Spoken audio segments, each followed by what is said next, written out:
Assalamualaikum warahmatullahi wabarakatuh.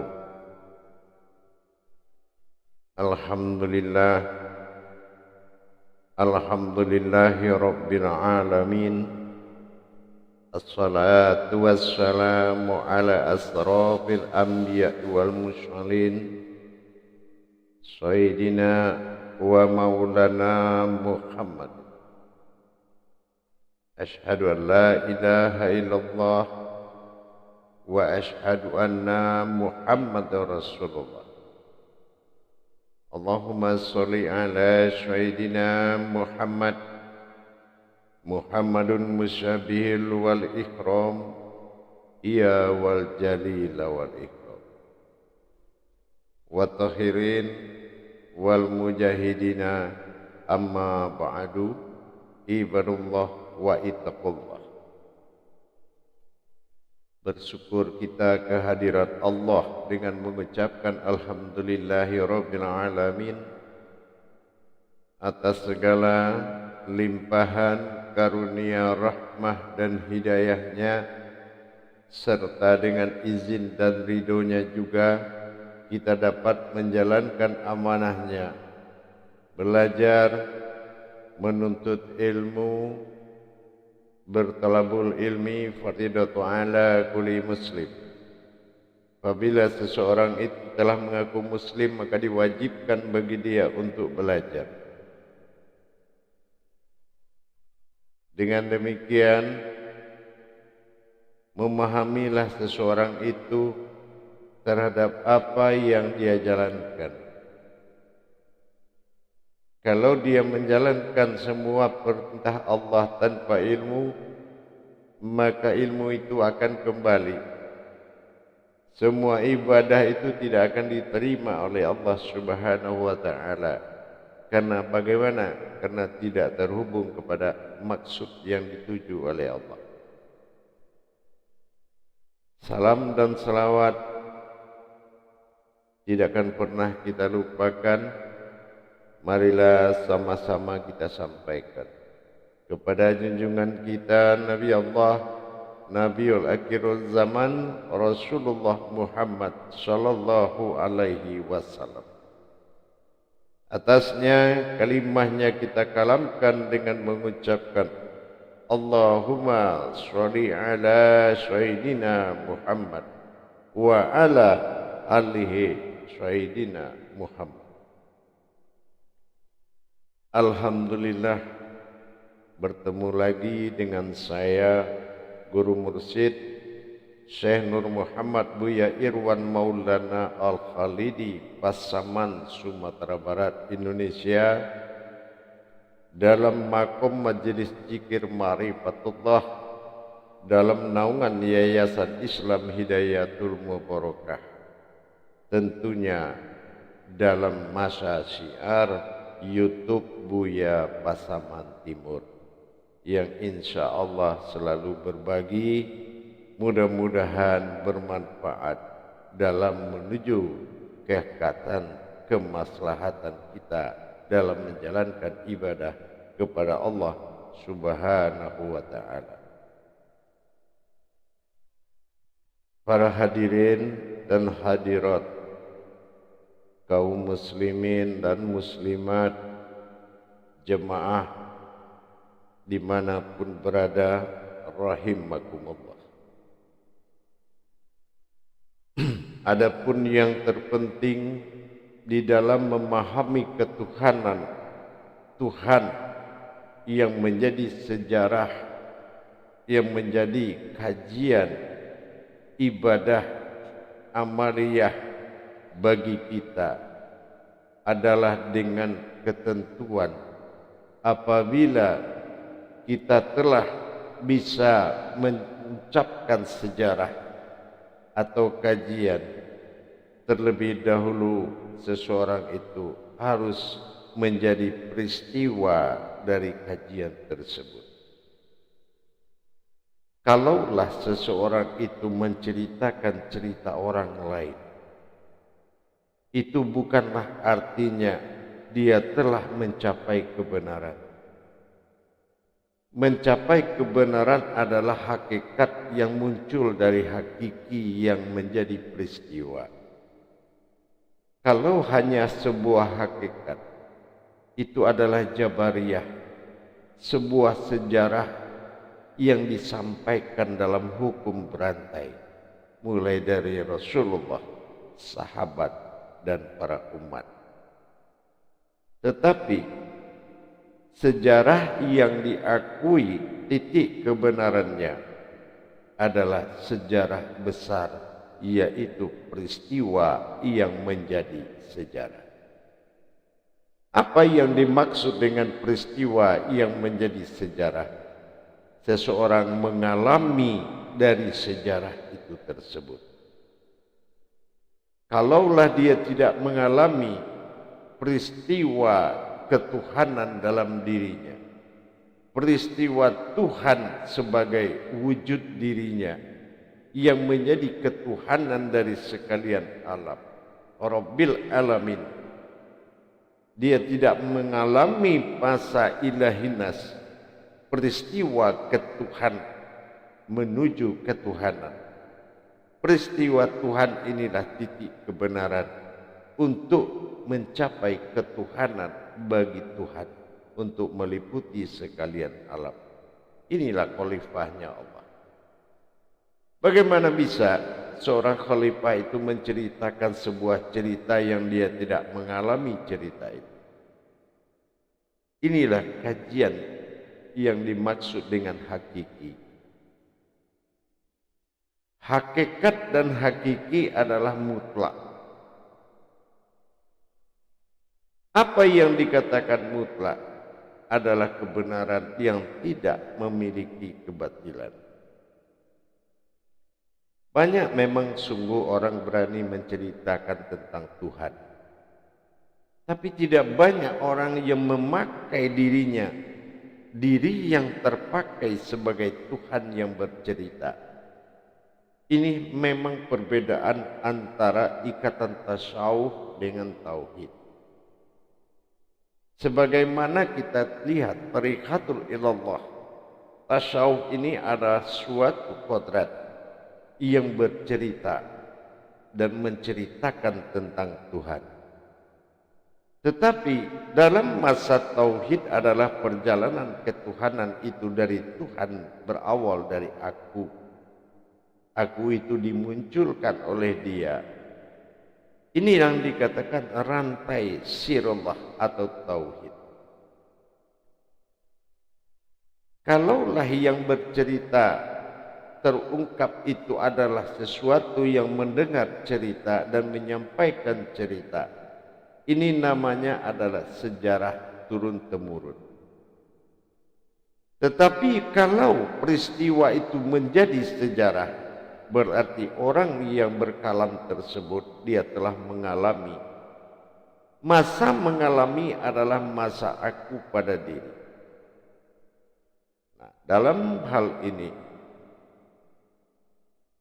menghimbau kita kepada semua saudara kita, para ahli-ahli ma'rifat, kepada pencari-pencari Tuhan yang sangat dimuliakan Allah. Perlulah kiranya kita mengenal hakiki dari sebuah hakikat sebagai puncak kebenaran. Pada waktu dan kesempatan ini, saya akan berbagi ilmu pengetahuan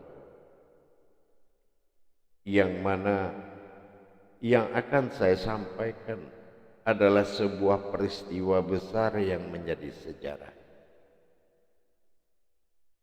Bahkan kita lihat dari sudut pandang kebenaran, banyak sungguh pemahaman yang tidak tepat pada sasaran kajian. Kenapa? Tingkat daripada adanya sesuatu yang ada itu dari sesuatu adalah penglihatan. Seorang yang belum melaksanakan penglihatan maka dia tidak mengalami pensaksian. Dikatakan timbulnya sebuah pensaksian setelah dia mengalami suatu penglihatan. Ini sangat riskan untuk dijadikan suatu alat mencapai keyakinan kepada Tuhan. Kalau kita tidak bisa membedakan mana yang dikatakan melihat dan mana yang dikatakan memandang. Pekerjaan antara dua sifat Tuhan pada Ta'ala dan pada Illah, artinya pada Tuhan dan ketuhanan, ini memiliki kerahasiaan-kerahasiaan terhadap perjalanan sebuah riwayat yang terjadi, yang akan menjadi sejarah. Kalau kita bicara tentang sebuah penglihatan dan sebuah pandangan yang akan menimbulkan sebuah rasa, ini konteksnya kalau seseorang belum mengalami peristiwa, bagaimana bisa sesuatu yang terlihat itu akan terlihat, dan bagaimana bisa sesuatu yang terlihat itu hanya yang dilihat yang mampu melihat. Memang sulit untuk dipahami oleh akal. Memang sulit juga untuk dipahami untuk iman menerima. Tetapi kenyataan Tuhan adalah ilmu yang nyata, yang menjadi alamat, yang menjadi sebuah iman, yang menjadi sebuah sejarah. Keberangkatan kita untuk memahami, melihat dan memandang adalah suatu tujuan yang banyak disalahpahamkan tentang kata-kata makrifat. Pemakaian makrifat ini seseorang merasa dia memandang, mata batinnya memandang. Ini kebenarannya belum mutlak. Di sini kita melihat dalam kata pandang dan kata lihat, ini terjadi dari dua kodrat ketuhanan, kodrat Tuhan dan kodrat ketuhanannya sendiri.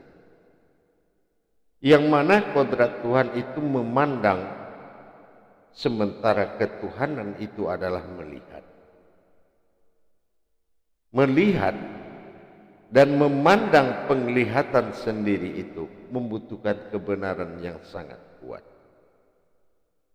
Menyaksikan pandangan itu timbulnya suatu penglihatan. Melihat yang tidak terlihat itu.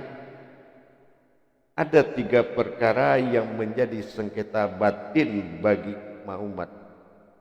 Sengketa batin yang dimaksud adalah melihat batin yang tidak terlihat, melihat hayat yang tidak terlihat, dan melihat rahasia yang tidak terlihat. Ini dibutuhkan pelita dari penglihatan itu sendiri yang disebut dengan pandang. Mendirikan pelita penglihatan disebut dengan pandang. Inilah satu kesatuan. Karena tiga kodrat yang tidak bisa kita lihat adalah memiliki posisi yang tidak terjangkau. Pertama dilihat dikatakan dengan batin. Batin itu adalah sesuatu ketinggian yang tidak terjangkau oleh pikiran. Tidak terjangkau oleh akal. Ini ketinggian yang sangat luar biasa yang tidak mampu dicapai oleh akal. Maka pandanganlah yang bisa menembus itu. Yang kedua adalah hayat yang tidak bisa dilihat. Dan dia berada dalam kejauhan yang sangat mampu dicapai hanya oleh pandangan. Pandangan itulah yang mampu melihat, yaitu penglihatan yang sangat jauh. Kejauhan hayat hanya mampu dipandang, bukan hanya dilihat. Begitu juga yang ketiga, rahasia daripada Allah. Melihat rahasia itu hanya kodrat dari rahasia itu sendiri. Kedalaman yang sangat dalam yang tak terhingga adalah rahasia Allah. Untuk menatap kepada ketiga kan, wujud yang tiga yang menjadi pokok sasaran mata hati, mata batin, hanya bisa dilihat oleh pandangan itu sendiri. Kejauhan dan ketinggian serta kedalaman itu hanya mampu dilihat oleh pandangan itu sendiri.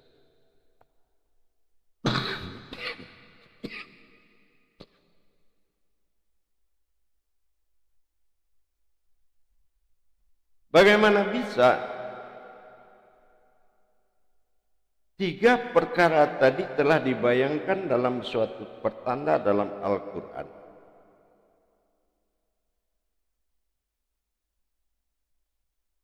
Sesuatu yang tidak pernah terlihat akan bisa terlihat dalam ketinggian batin, sehingga dengan segala cara umat mencapai tingkat batin. Tapi dia tidak berpikir bagaimana dia bisa memandang batin itu sebagai penglihatan. Inilah yang dikatakan sesuatu yang sulit kita terima, yaitu melihat penglihatan itu sendiri.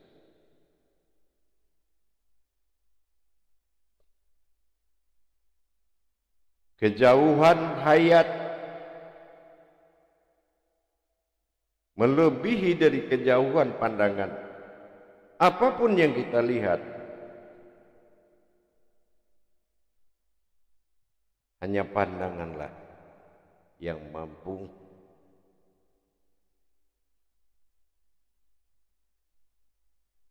begitu juga sebalik. Kedalaman rahasia Allah hanya mampu dipandang.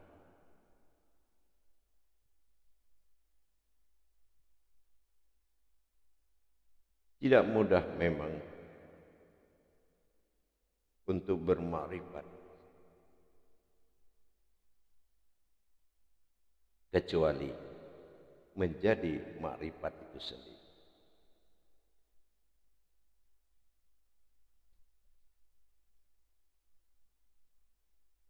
Tidak ada suatu kekuatan pun yang mampu melihat yang tidak terlihat, kecuali sudah berdiri pandangan pelita daripada penglihatan itu sendiri. Itulah pandangan.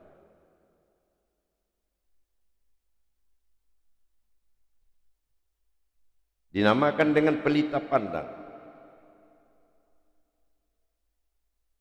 Kejauhan dan ketinggian dan serta kedalaman dalam posisi tingkat kerahasiaan, tingkat batin dan tingkat hayat.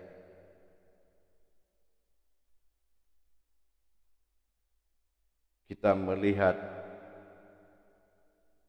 apabila tiga kodrat tadi sudah menyatu dalam kodrat al-lafa, alam-fa, yaitu alam rahasia, dengan kemunculan berdirinya pelita yang mana kita melihat keberadaan pertanda dalam Al-Quran. Berbaris duanya alif disebut an, in dan un, menandakan kedatangan, ketinggian dan kedalaman untuk mencapai sebuah pandangan. Maka disinilah akan menjadi suatu kata Ini yang disampaikan dengan kalam ainun, yang mana kodrat ketinggian dalam kodrat an, kejauhan dalam kodrat in, serta kedalaman dalam kodrat un. Makomnya batin, ketinggian yang tidak tercapai oleh penglihatan. Hidup hayat yang tidak tercapai oleh kejauhan oleh penglihatan. Dan sirnya Allah, rahasia yang tidak bisa dicapai oleh penglihatan kejauhan, kecuali menyatunya penglihatan yang tiga tersebut. Batin an, batin in, dan batin un akan menyatu menjadi tubuh pandang. Ini yang dikatakan ainun sabita. Dengan ainun sabita ini berupalah wujud pelita tersebut. Pelita pandang akan masuk dalam wujud jauhar yang muncul pada sabita. Basitah akan menjadi sabita, terlihat dalam wujud ayan kerajiahnya Allah. Nur kasiyah muncul dari alif nafsun natijah. Dengan demikian anak akan berwujud. Barulah kita bisa dikatakan melihat yang tidak terlihat adalah pandangan yang melihat yang tidak terlihat menjadi terlihat.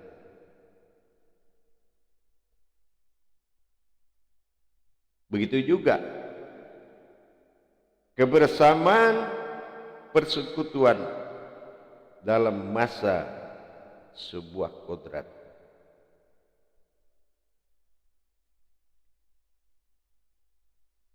Inilah yang kita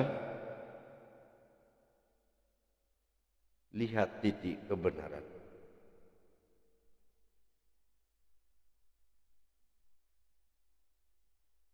Seseorang yang melihat,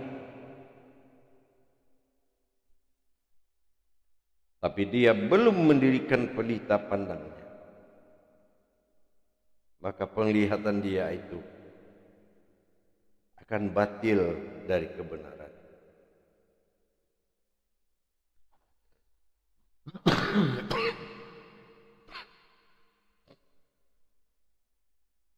Dia tidak akan melihat yang sesungguhnya. Dia tidak akan menjumpai yang sebenarnya.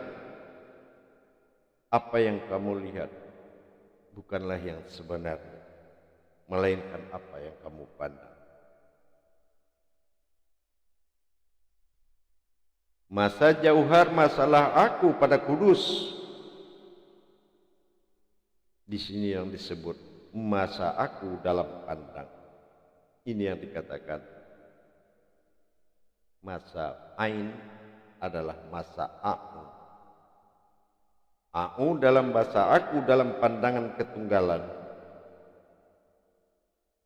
yang akan tergema kepada tiga penglihatan, sehingga yang tiga itu melalui diri pandang jauhar berdiri menatap kepada tiga kodrat rahasia yang tidak bisa dipandang. Maka semua akan nyata kalau dia sudah terhimpun dalam diri satu, terlihat dalam wujud ayan kerajiah yang disebut dengan kalam nur kasiyah.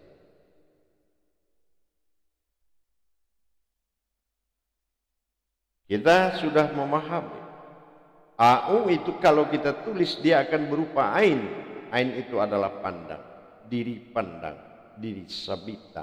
Ini yang disebut dengan ma'rifat. Kalau peristiwa ini belum terhimpun menjadi satu, belum munculnya pelita dari penglihatan tersebut, maka tidak ada istilah batin bisa dilihat.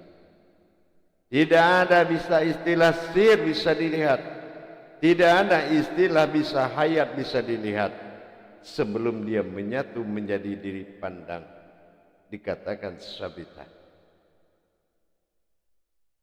Hanya penglihatan, hanya batin yang mampu melihat batin, hanya hayat yang mampu melihat hayat.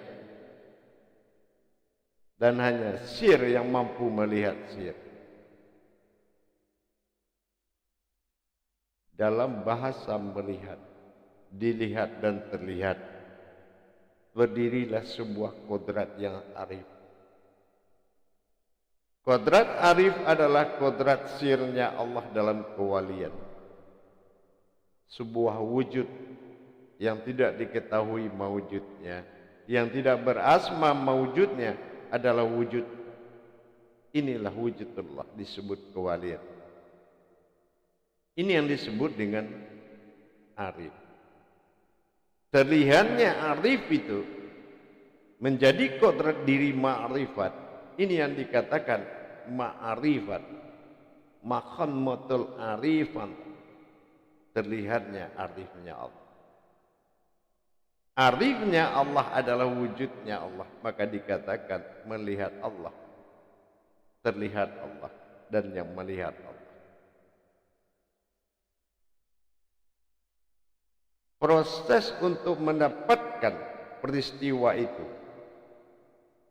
tentu dengan menjalankan tingkat kata menuju gema, ketunggalan pandangan menjadi gema halus yang menimbulkan adanya batin.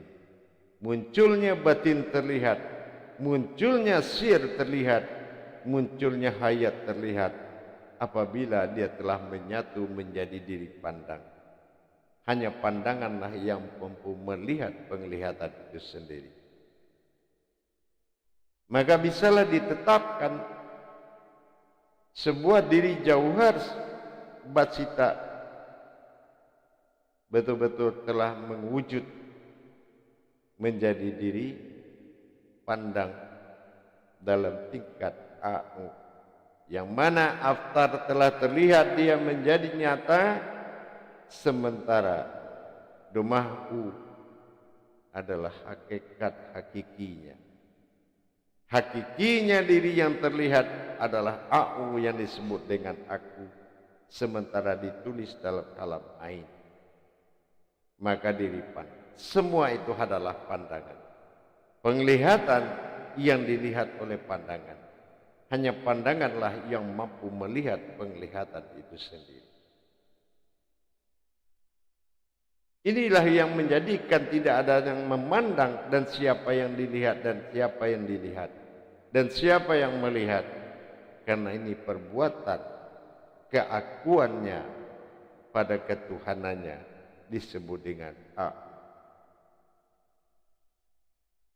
Menggemakan, mentajalikan dalam mengalami peristiwa itu, maka terbukalah hijab seseorang.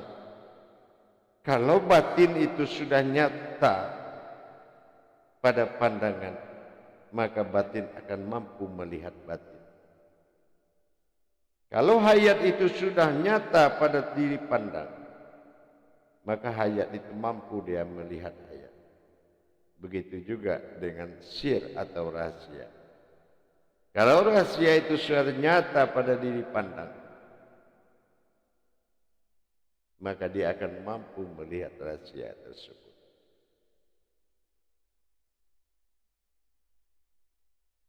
Tujuan dari utama dari seorang yang menjalankan ma'rifat itu adalah mencapai pandang.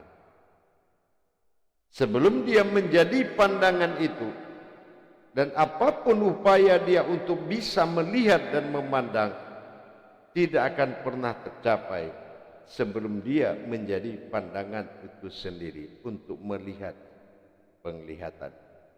Semua ini adalah batin yang terlihat.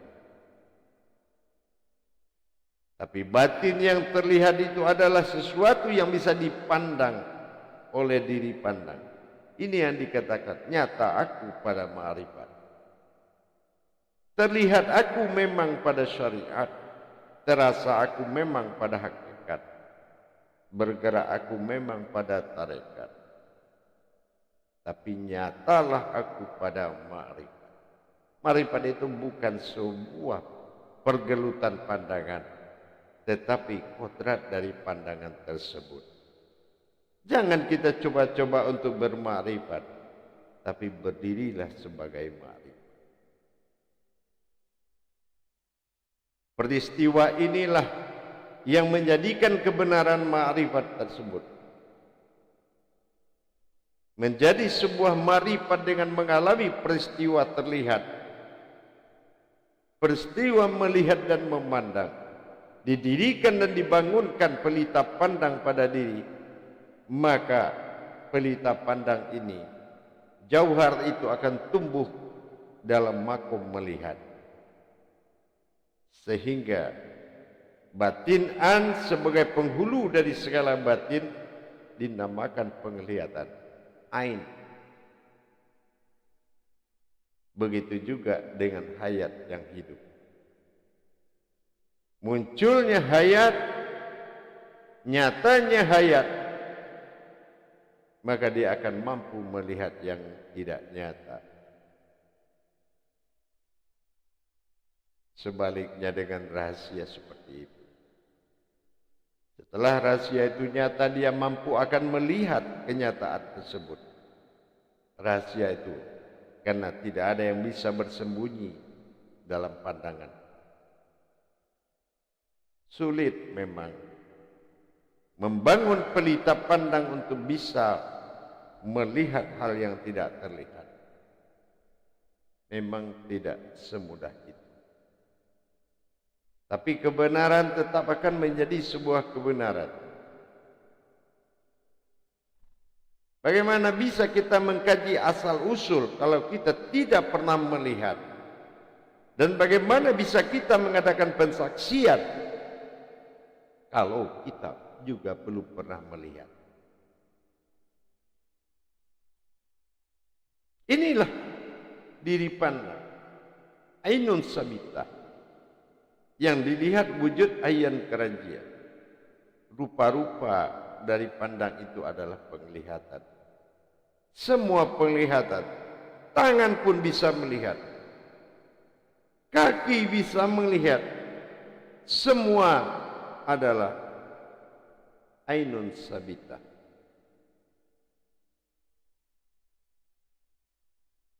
Bagaimana tangan memandang, kuku juga bisa memandang. Semua bisa. Apakah yang ingin kita lihat pada alam batin? Lihatlah batin yang telah nyata. Apa yang kita ingin lihat pada hayat? Lihatlah hayat yang nyata. Itu yang dikatakan ini. Begitu juga dengan un. Bagaimana kita melihat rahasia tersebut? Tentu dengan nyatanya. Mana batin yang nyata tersebut? Semuanya sudah dimakomkan dalam kodrat sabita. Tapi memang harus melalui peristiwa mengalami proses kebangkitan pelita penglihatan dinamakan pandang.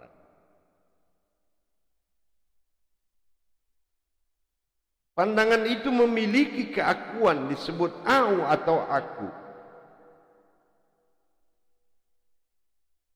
Apabila kita lari dari ketuhanan dalam memandang, maka akan timbul kekejaman setan, sifat yang paling kejam, yang melebihi semua yang terkejam. Inilah kalau pandangan ini sudah ditunggangi oleh akal.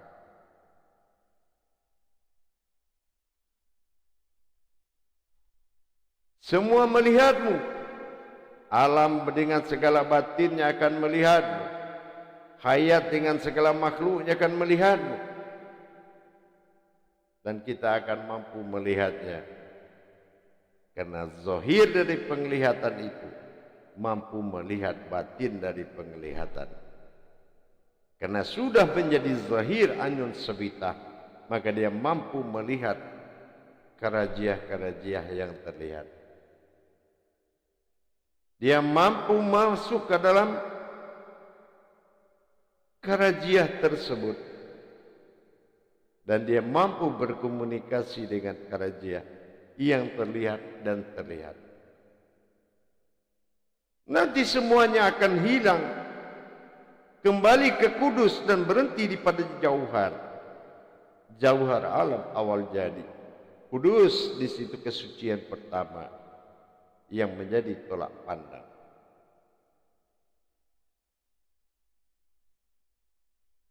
Maka para hadirin dan hadirat, tidak mudah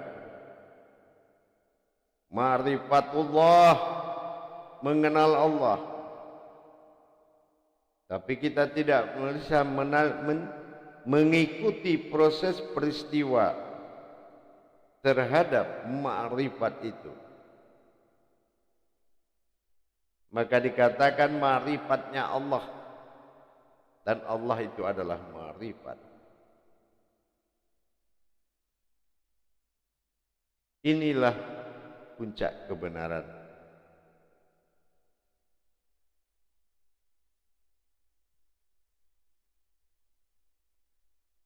Para hadirin dan hadirat, jamaah kaum muslimin dan muslimat rahimakumullah.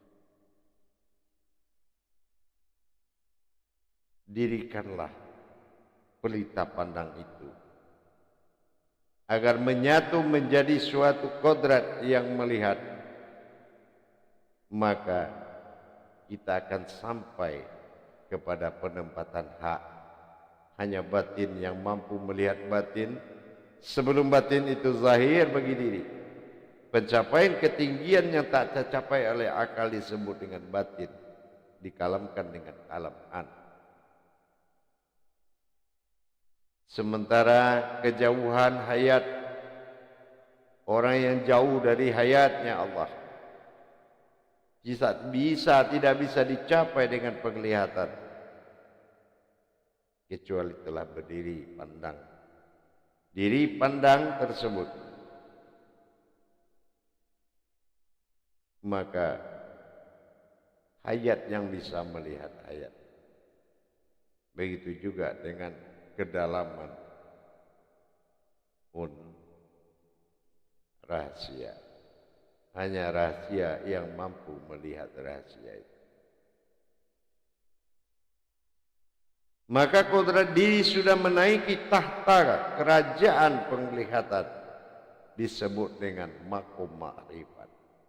Jadi makom ma'rifat itu bukan sebuah wujud pandangan, tetapi adalah diri pandang yang dikatakan dengan kodrat aku atau aku, tapi bukan hu, tapi aku.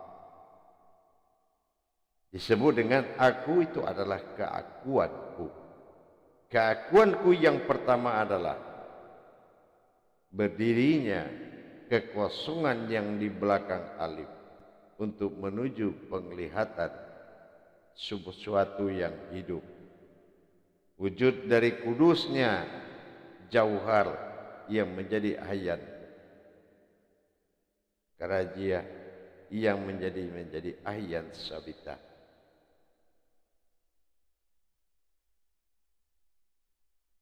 Ayan sabitah adalah yang dilihat, dan ayan karajia itu adalah yang melihat. Dan semua itu dijadikan oleh pandang, hanya pandangan yang mampu melihat penglihatan. Semua akan berbicara melalui pandang. Pandangan itu akan menjadi sebuah pembicaraan ain.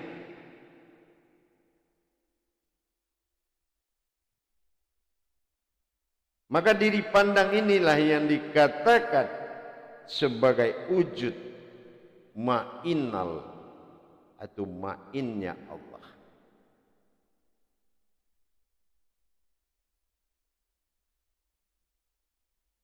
Dia hanya bisa terlihat, melihat dan dilihat. Siapa? Hanya pandanganlah yang bisa melihat, dilihat dan terlihat. Tetapi apabila dia belum menyatu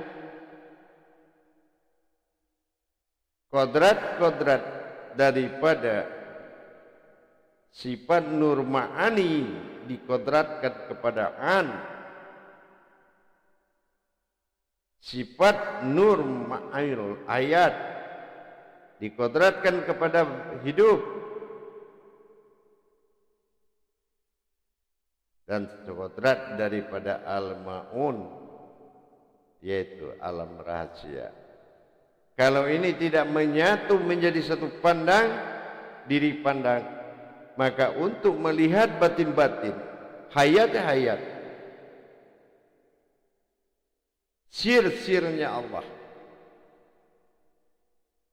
maka ini akan jatuh kepada praduga. Hakikat akan menjadi sebuah umpama. Inilah makom tauhid. Orang yang berjalan di kodrat tauhid adalah orang yang menjadi tauhid itu sendiri. Orang yang mengajarkan suatu ma'rifat adalah orang yang menjadi ma'rifat itu sendiri. Dengan demikian, semua berjalan pada tempat. Batin dilihat batin. Hayat dilihat hayat. Sirnya dilihat oleh sir itu sendiri.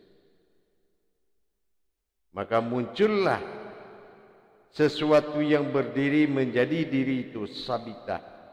Siapa sabitah itu? Itulah ayan karajia. Itulah ayan sabitah yang menjadi nur kasfiyah, penampakan alif sebarat. Sementara natijahnya adalah diri jauhar basitah yang menjadi sabitah.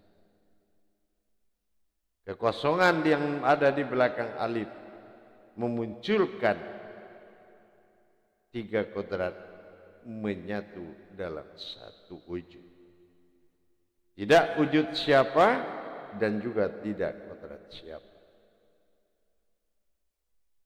Hanya pandangan dan penglihatan dengan kesuciannya yang tidak terpandang. Kudus, tidak terpandang dan tidak terlihat. Inilah yang dikatakan jauhar basita. Suatu wujud yang paling suci sehingga dia bisa pandang itu terlihat. Tidak bisa penglihatan itu terlihat. Tapi kalau sudah terhimpun menjadi satu dalam masa hayat alif, maka dia akan terlihat. Dan dia yang terlihat akan bisa melihat yang tidak terlihat. Tapi sebelum dia menyatu, dia tidak akan mampu melihat apapun, kecuali dalam berprasangka saja. Maka di dalam menjalankan ibadah pandang kepada Allah, saya himbau kepada saudara-saudari, kaum muslimin dan muslimat, berhentilah berpraduga dan berprasangka. Semuanya sudah nyata. Dan kenyataan itu adalah dirimu sendiri. Alhamdulillah, mudah-mudahan bisa bermanfaat dalam meluruskan ibadah kepadanya. Titik tertinggi adalah ibadah kepada dia. Dia itu tidak ada penamaan bagi sebuah Tuhan bagi diri, kecuali diri yang mewujud Tuhan. Diri yang mewujudkan ketuhanan adalah bernama. Tapi diri yang menjadi Tuhan bagi diri, itulah dia yang tidak bernama. Itulah yang dikatakan, di kekosongan itulah terjadinya penampakan. Hanya terlihat dan dalam penampakan itulah ma'rifat. Jadi kita adalah sebuah wujud yang terlihat dan dipandang. Terlihat, bukan yang dipandang melihat, tapi yang dipandang terlihat. Itulah ma'rifat, sebuah arif yang muncul di tengah-tengah kodrat pandang, sehingga dia membangun pandangan itu untuk melihat yang tidak terlihat akan terlihat. Setelah dia terlihat bagi dirinya, maka dia akan mampu melihat yang tidak terlihat. InsyaAllah. Mudah-mudahan bermanfaat. Mudah-mudahan bisa membuat kebenaran itu semakin dekat dengan kita. Keberhasilan di jalan Allah bukan mabrurnya sebuah doa, bukan mustajabnya sebuah ilmu, tapi hayatnya kodrat tersebut dalam peristiwa yang menjadi sejarah, bukan sejarah yang diceritakan tanpa mengalami peristiwa itu. Sesungguhnya manusia adalah peristiwa Tuhan yang bersejarah. Insya Allah mudah-mudahan bermanfaat bagi para hadirin, hadirat, sahabat dan kerabatku.